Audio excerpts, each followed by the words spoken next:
Franchement, les gars, plus le temps passe, et plus j'ai un respect énorme pour Yacine Adli. Alors, vous allez me dire, qu'est-ce que Yacine Adli a à voir dans cette vidéo? On va parler de Maxime Lopez. Alors, vous allez comprendre, les gars, vous allez comprendre. Parce que je vous le dis, les gars, un joueur comme Yacine Adli, pour moi, il a beaucoup plus de respect pour l'Algérie. Je le considérais beaucoup plus comme un Algérien, comme un vrai Algérien qu'un Maxime Lopez, qui te dit aujourd'hui qu'il veut jouer pour l'Algérie. Écoutez ce que Yacine Adli a dit il y a 2 ans d'ici, les frères. Écoutez ça.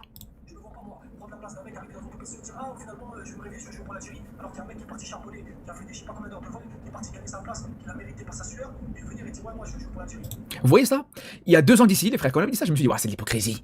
Ça, il dit ça parce que là, actuellement, il veut juste attirer l'équipe de France. Moi, c'est comme ça que je l'ai interprété. Moi, je voyais Yacine Adli qui avait qu'un seul objectif. Enfin, il a toujours dit que son objectif, c'était de jouer pour l'équipe de France. Mais je pensais vraiment que c'était que de la communication. Je pensais vraiment qu'il disait ça, justement, comme je vous dis, pour attirer des gens, pour se faire remarquer auprès de la presse française, etc. Mais là, quand on voit que sa carrière, elle commence à prendre une tournure un petit peu plus, entre guillemets, plus compliquée, elle commence à arriver un petit peu à sa fin, il a été s'exiler dans le championnat qatari. Et que là, il a toujours pas dit qu'il voulait changer d'avis, qu'il voulait jouer pour la sélection algérienne. Et c'est là où je vous dis, ce mec a tout mon respect. Ce mec a tout mon respect. Il assume son choix jusqu'au bout, il assume ses propos jusqu'à la fin, les gars. Au début, j'y croyais pas. Hein. Au début, je pensais vraiment que, voilà, Yacine Adli, à un moment donné, quand ça allait un petit peu se compliquer, quand elle allait arriver justement dans cette situation-là, où il allait jouer dans le championnat qatari, où il allait un petit peu être moins sous le feu des projecteurs en Europe, ben, il allait faire un petit peu comme tous ces joueurs-là. Comme peut-être les Andy Delors, Maxime Lopez pour le coup, Lucas Zidane, tous ces joueurs-là, qui se réveillent un matin et disent ouais non, moi si l'Algérie m'appelle, moi je viendrai avec plaisir, mais je jouerai avec plaisir avec cette sélection algérienne. Et c'est là où pour moi, Yacine Adli, je vous le dis, pour moi, il est plus algérien que la plupart de ces binationaux opportunistes comme Lucas Zidane, comme Maxime Lopez et tout ça, les frères. C'est pour ça, quand on voit ça, quand on prend du recul, on se dit en fait, le mec a énormément de respect pour l'Algérie.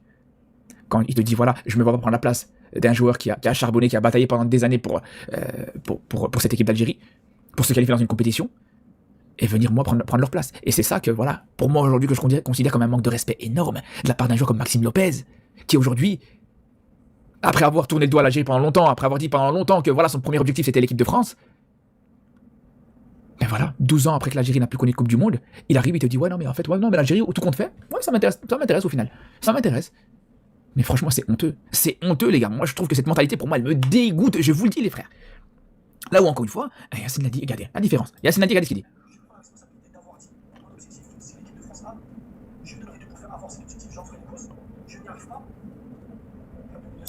Voilà, et ça c'est tout à son honneur. Ça c'est tout à son honneur. Alors comme je vous dis au début, on avait beau ne pas y croire, et moi le premier j'y croyais peut-être pas forcément à ces déclarations-là. Parce qu'il y en a beaucoup qui vont changer d'avis, il y en a beaucoup qui t'ont dit ouais non, moi ma priorité c'est l'équipe de France, je me vois pas jouer pour une autre sélection que l'équipe de France. Et au final quand ils sont sollicités par la sélection algérienne, ou quand ils ont plus le choix justement, et qu'ils savent qu'ils vont jamais mettre les pieds en équipe de France, tout compte fait, ils se réinventent des origines algériennes. Et regardez quand on voit un Maxime Lopez aujourd'hui qui te dit publiquement ah ouais mais moi l'Algérie non mais ça me ferait plaisir de jouer pour l'équipe d'Algérie, encore une fois 12 ans après que l'Algérie se qualifie à la Coupe du Monde pour la première fois depuis 12 ans en fait, tout simplement. Un mois après cette qualification, tu entends ouais non mais l'Algérie non, en fait ça me dérangerait pas.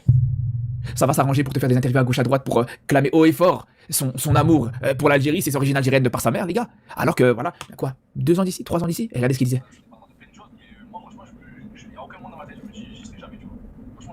Voilà, il n'y a aucun moment dans ma tête je me dis que j'y serai jamais en parlant de l'équipe de France.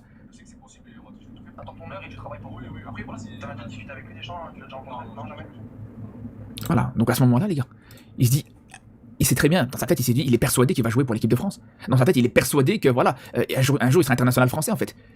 Et c'est pour ça qu'à ce moment-là, il n'avait pas donné l'heure à l'Algérie. Mais une fois que maintenant il se dit que voilà, l'équipe de France est mort pour lui, qu'il ne verra jamais la couleur de l'équipe de France, tout d'un coup voilà, les origines algériennes refont surface. Mais je vous le dis les gars.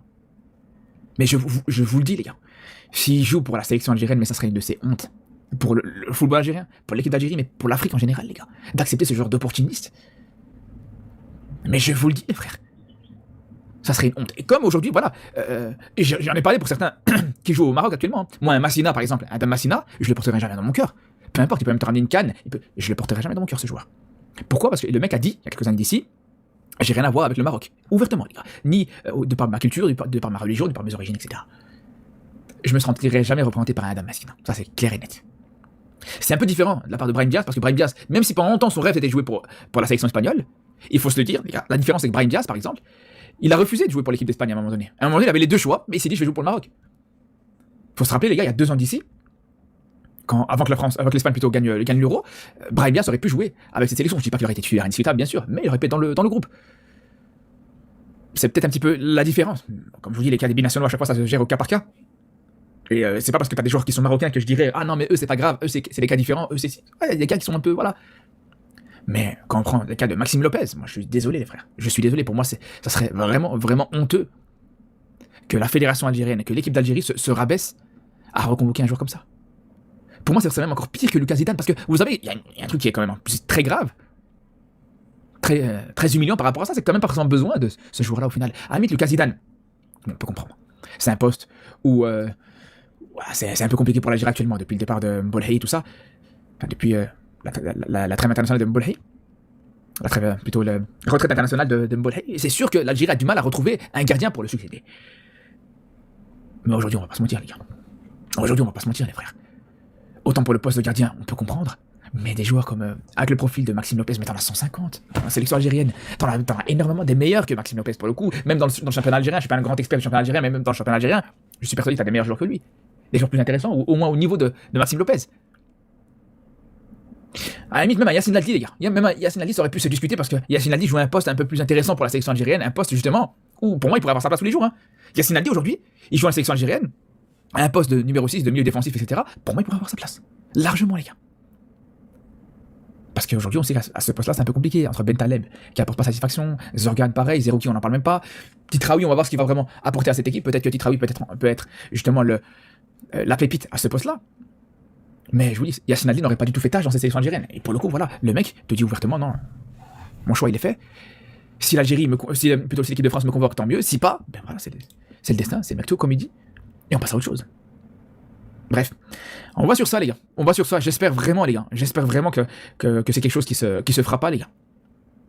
Je vous dis, même pas juste pour l'équipe d'Algérie, vous allez me dire, oh, mais qu'est-ce que t'en as à foutre, qu'est-ce que ça va avoir? C'est pour l'image, encore une fois, du football africain. Ça serait tellement facile. Un joueur de 27 ans, qui a toujours tourné le dos à son pays d'origine, une fois qu'il voit son pays d'origine, qui retrouve la Coupe du Monde, comme par hasard, il apparaît de nulle part. Non, c'est trop facile, les gars. C'est trop facile. C'est juste donner un exemple, une facilité à tous ces binationaux qui peuvent considérer, justement, ces sélections africaines comme des plans de secours, des plans B, des routes de secours, en fait, tout simplement.